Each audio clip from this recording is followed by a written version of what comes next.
So the other day, I was thinking about MMOs that meant a lot to me, as I do very often, or the MMOs I have nostalgia for.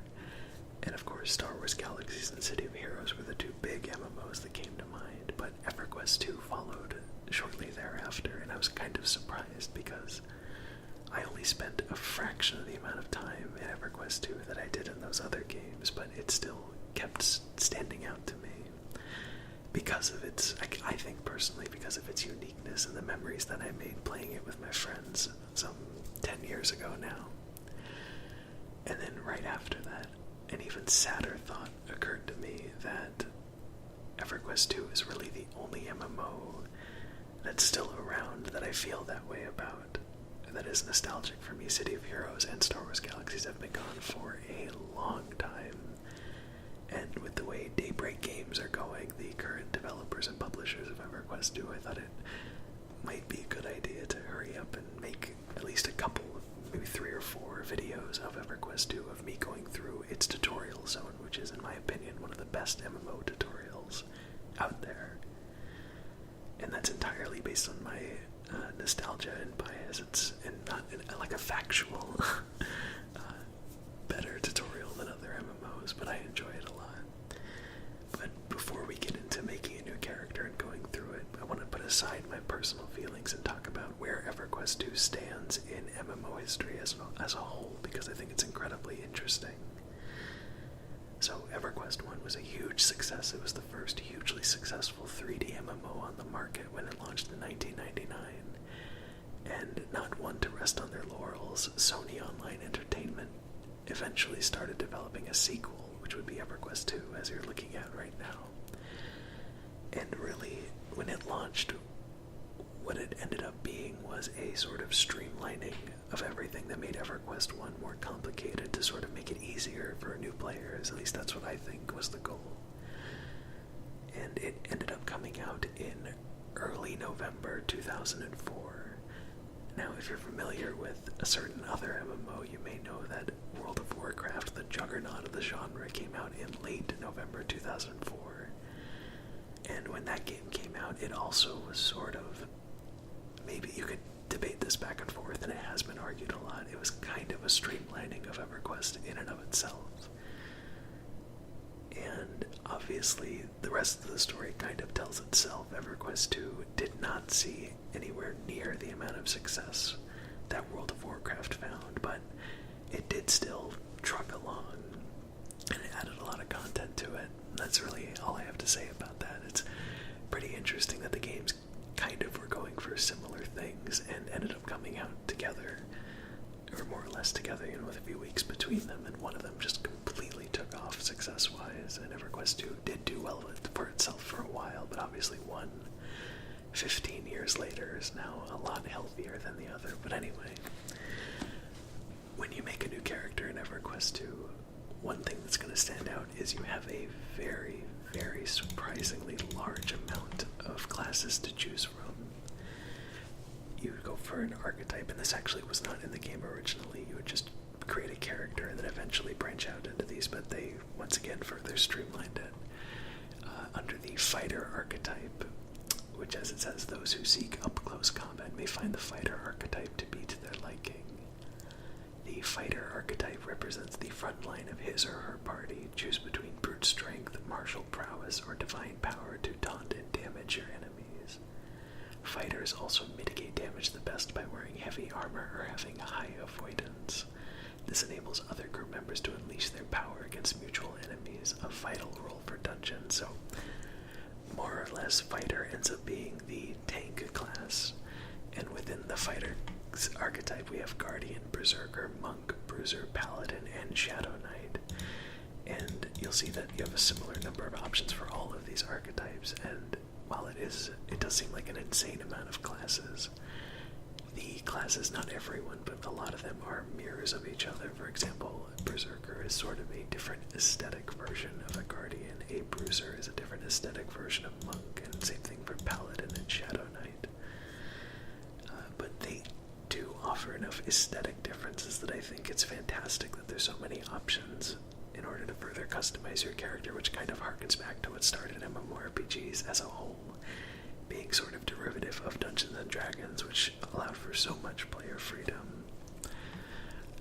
So for the priest, if you enjoy being invaluable to your allies who require your support to achieve daring feats, you may want to consider the priest archetype. In a group, a priest uses a variety of healing spells to sustain the livelihood of their friends. They also augment group power through statistical or mitigation increases. If a group member should fall to one of the many perils of Norath, the priest can return his or her ally to life. While a priest will never harness the offensive powers of a mage or a scout, they still brandish enough offensive prowess to defeat opponents one-on-one. So, TLDR, the healers of this game, but that's not entirely true. Now, I do not have experience with a lot of these classes, unfortunately. I only have 2 characters that are still, that I haven't deleted on this game, and one is a warden, which is my level 90, which is the furthest I've ever gotten in this game. And the other one is a fighter paladin, because paladin's one of my favorite archetypes in any video game ever. But moving on, I can speak to the differences between the classes in the sense that warden is a they're druid, so they have a big focus on changing into creatures. The warden and the fury have a lot of shared transformations, but they each have one unique transformation. The warden is a wolf and the fury is a lion, but they're different in the sense that the warden is very healing focused and the fury is more DPS, damage over time focused. So it's sort of differences like that that really help you decide which version of a class that you want to play. I won't go into it. I've already spent way more time than I expected to on this video reading the character select screen, so I'm not going to totally read the mage and scout, but scout is very much a DPS focus, which includes ranger, assassin, dirge, troubadour, swashbuckler, brigand, and beast lord. And mage is total damage focus, although excuse me, we're going to be going with a mage for this character. We're going to be making a conjurer, which is a pet class, and I love pet classes, so let's just go ahead and move on. Okay, and EverQuest 2 has a ton of classes to choose from. So if you're indecisive, it's pretty rough, but even more rough is choosing a race if you're indecisive. There are 3 different factions of races, and actually you'll see that I can't make an evil class because I chose because I chose Conjurer. If I chose Necro, I couldn't make a good race, but I could make an evil race. But we're gonna go good. We're gonna be Conjurer.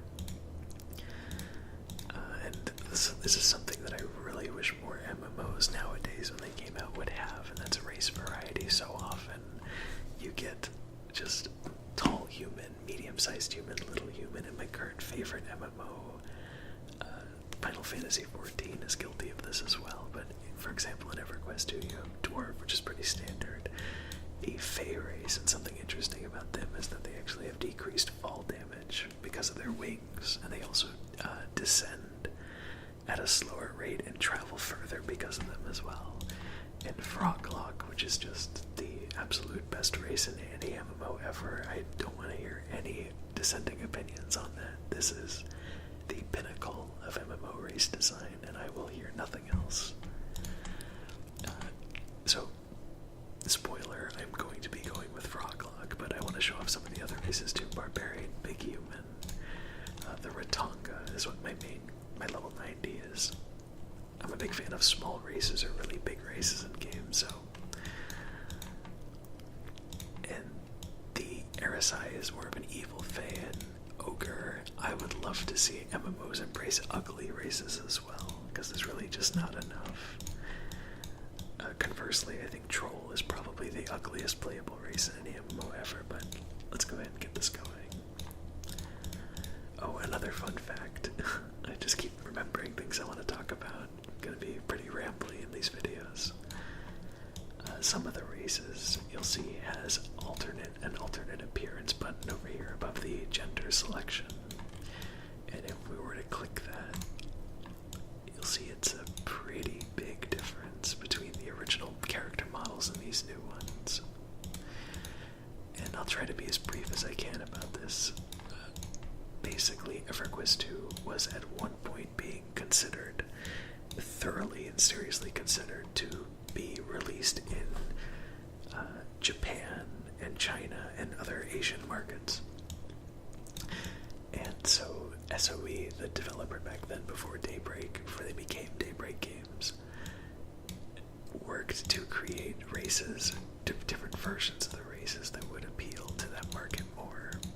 And this is the kind of result that we got. And the game never was released over there in the East, but they ended up rolling in the alternate appearance options into the main game, with you being able to select if you want to see them. I personally do not care for them at all, so I'm going to be keeping those off, but once again, I think it's a pretty interesting thing. So let's start getting work on our frog lock. So the character creator in this game is pretty similar to Star Wars Galaxies in the sense that it has a huge emphasis on sliders.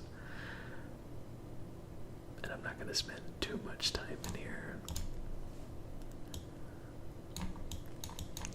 because I'm probably just going to make this frog lock look like how I usually make my frog locks look whenever I make them in this game, which I think is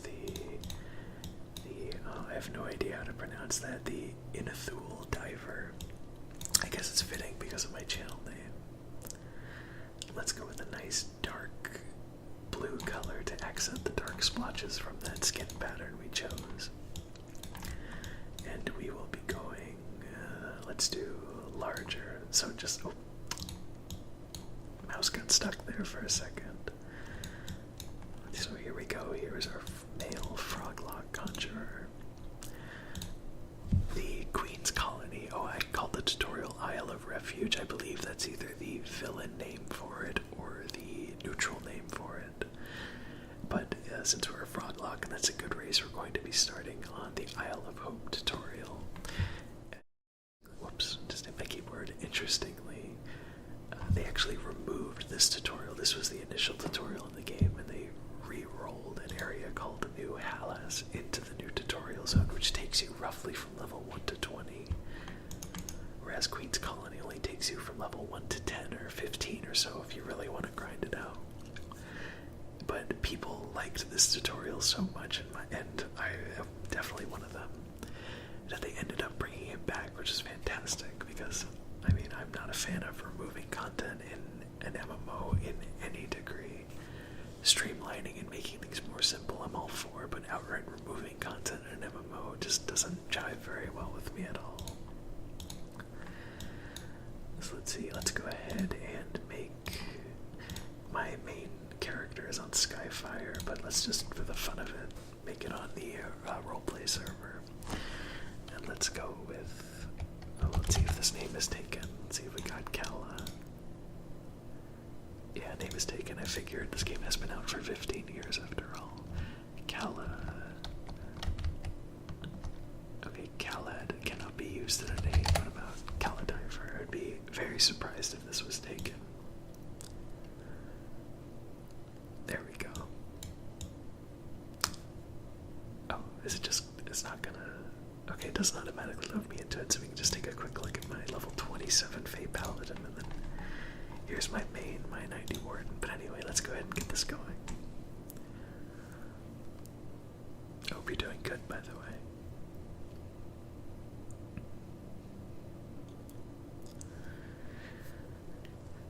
And as we sit here at this loading screen, it would be a wise moment for me to bring up that this game is very, very poorly optimized. Okay. Okay, so all these windows are the result of a UI mod that I have installed just to make things a little more simple. I'm gonna go ahead and hide that. Okay, there we go. And I went ahead and I imported the UI of my another character I have of my main character, so that's why all of these hotbars are already set up in a way that makes them easy to use. So this is just your right to start auto attack on melee. We definitely don't need that. I believe this is our pet, yeah, Earthen Avatar, so I'll make that a clickable thing over here. Smite of Consistency, I believe that's our ranged attacker. No, Crystal Blast is our ranged magic attack. Smite of Consistency is just our melee attack. That's our recall point, so we can teleport back to a specific area. That's to set, okay. So before we talk to Captain Barlow's here to get this tutorial started, I'm gonna summon my Earthen Avatar pet. takes a little bit, but once you summon him, you don't have to resummon him, so very often anyway. There he is, and his default name is Vanaban, or Vanaban. Vanaban is cuter, but I think that would be Vanaban, so we'll just hang on to that. So before we talk to Captain Varlos, I want to point out something that makes the world of EverQuest 2 very unique, and that is, right... Oh, the weather is blocking it. Okay, well, I'll save that for another time, and hopefully the clouds will not be in our way when we actually start the tutorial. So there is some voice acting for this part, but I'm just going to go ahead and read all the dialogue because I feel like it's easier that way. Oh, 'tis good to see you awake. You seem a little squiffy. At least you cheated death. And then he did a very hearty laugh. Where am I? Me apologies. Who are you? I am Captain Drake Varlos, and this here fine ship is the Far Journey. How did I get here? Me hearties pulled you from the sea, you and those biltrads. Do you remember? Vaguely, where are we headed? We are heading to the island of Refuge. Anchor it quick, cocking at the shorty, and fix that yard arm. Don't want the ship to come apart in these high winds, do ya? Aye, aye, Captain. You think she'd never seen a gnome before? Alright, and we are given our first quest of the entire game, tasks aboard the Far Journey. After recovering from being rescued from the seas, you find yourself aboard the Far Journey, and have been given tasks to complete in return for your rescue. Whoa there, the seas are getting a bit angry. Go speak to me, First Mate Wallen. He might have something for you to do. Okay. So, that was incredibly difficult to listen to the game and also read the dialogue that's being said, so I'm going to see if I can't open up the options and turn off the voice. Okay. Let's see if that worked. Backing up a few paces, I've been eating this room. Okay, we're good now.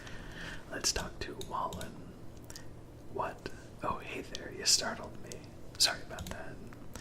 Can't seem to find me hat. Do you need some help? Sure, me need you to go looky in them there boxes, and if you find it, lets me know. Okay.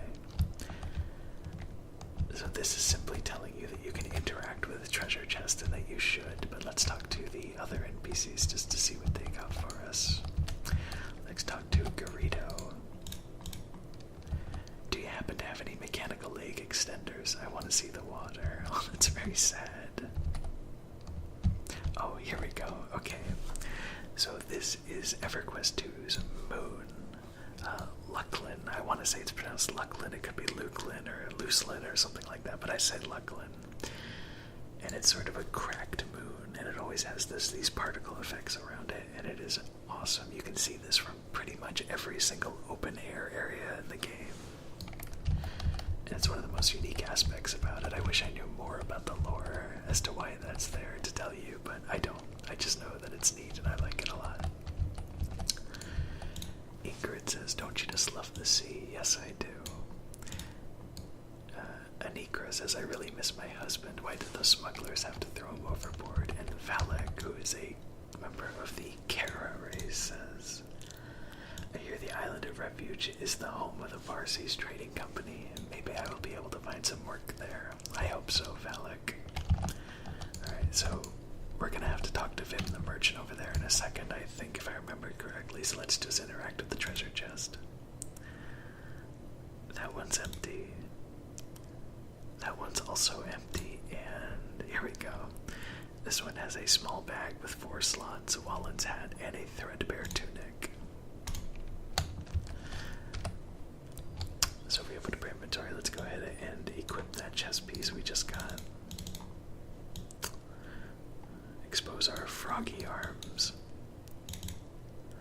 I believe that this small bag is... Okay, our character starts with bags, so it's kind of redundant to have this inventory bag here, but that's fine. Alright, Wallen wanted his hat. Me hat was worried. See, this hat gives me luck. Gives me the luck. Glad to help. he gave us a Mariner's Charm, which is required by the quest to task support the far journey. Now me is safe thanks to ye. Here, take this charm. You may find a use for it. Thanks, Wallen. Well now, Ingrid over there can show you the rest of the ship. Me needs to plot the course to the Isles now. Okay. Hello, how are you? Good, thanks. How about you? I'm fine. Just after the last pickup, I've been working extra hard since Vim said she would give me the piece of Luckland she found. Vim? Yes, Vim, the merchant over there. She found a small piece of the moon and is having me work for it. Maybe you can go buy it from her for me. Sure, but I have no money. Maybe you have something she will buy. Why don't you go talk to her? Sure. This is a very large rat just hanging out here. I should probably move my, Is this locked? It is. I just want to move this a little bit. Okay, so it's not clipping with any hot bars. It's my pet management window. I have some tattered clothes for sale. Want to take a look? So what we need to do is take the Mariner's Charm that Wallen gave us and sell it to her for 42 copper, and then we can scroll all the way to the bottom of her shop and buy a shard of Luckland. And there is a goblin captive, and he won't be able to hear, but he's making all kinds of noise.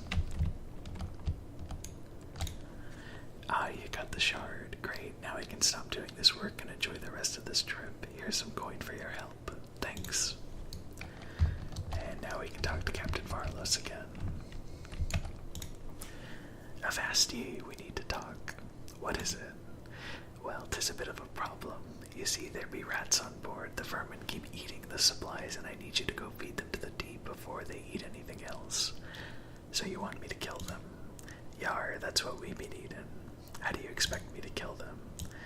Well, this here club, it is nice and splintered, sure to cause them some pain. Aye, Captain.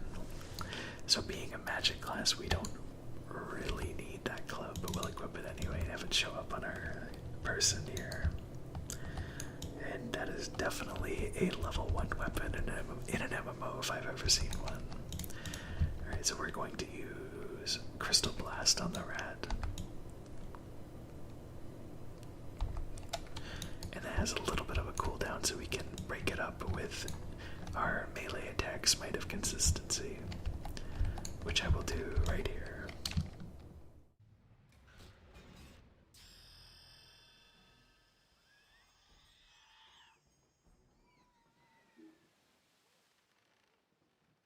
That is such an iconic, memorable level up noise for me. Probably the best level up noise in any MMO.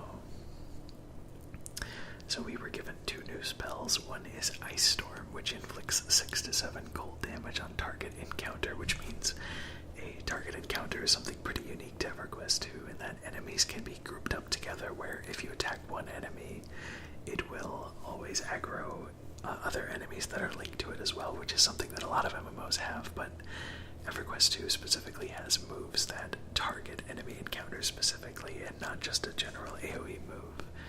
It is unique, but it can also be kind of annoying, especially if you want to pull more than just one encounter. But anyway, it also slows the target encounter. So we'll go ahead and do that. It does do damage, but since it's a AoE move, I'm going to put it on my alt to keep bindings. So we were also given Heal Servant, which dispels 6 levels of any hostile effect on the target, so it removes a damage over time on our pet, and heals them for 16 health. So we'll put that right below our pet. And since we killed the rats, we need to talk to Captain Varlos again. You made quick work of them vermin. Thanks. Wait, is that? No, it can't be. And yep, that is most certainly a dragon.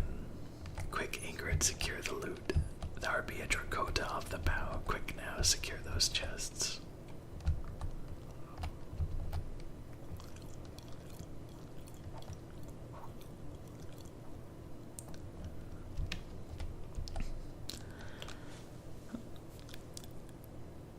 Every single time I used to do this tutorial, I would watch the dragon for as long as possible, but eventually it just disappears off the horizon.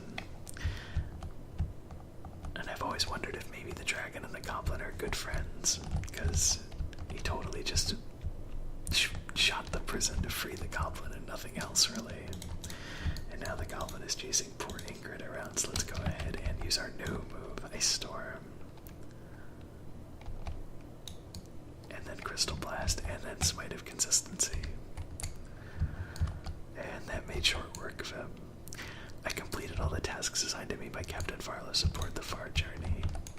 And so now I think we should talk to him again. You saved the Far Journey and me crew. Seems you proved to be quite a hero. Well, with the help of that young lass there, you do. It was nothing. There be the island of Refuge. Get ready to drop anchor. Just let me know when you want to go ashore. Okay. Ingrid, swing the lead and prepare to drop anchor. So you ready to go ashore, matey? Yes, send me to the Isle of Refuge. Unfortunately, you can't actually see the Isle of Refuge. I always thought it would be neat if they loaded the island in front of you, but no such luck. Don't you mind? We get paid to do that. Good point. And here we are in another loading screen.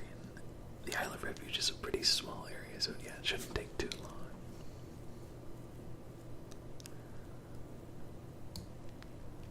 And we got some nice level 100 NPCs to greet us.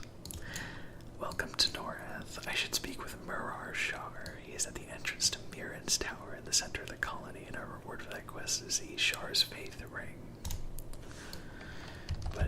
So we have a quest guide that'll tell us to go talk to Murar Shar, who's right there at the base of the tower. But really quickly, I wanted to turn around and just go to the beach.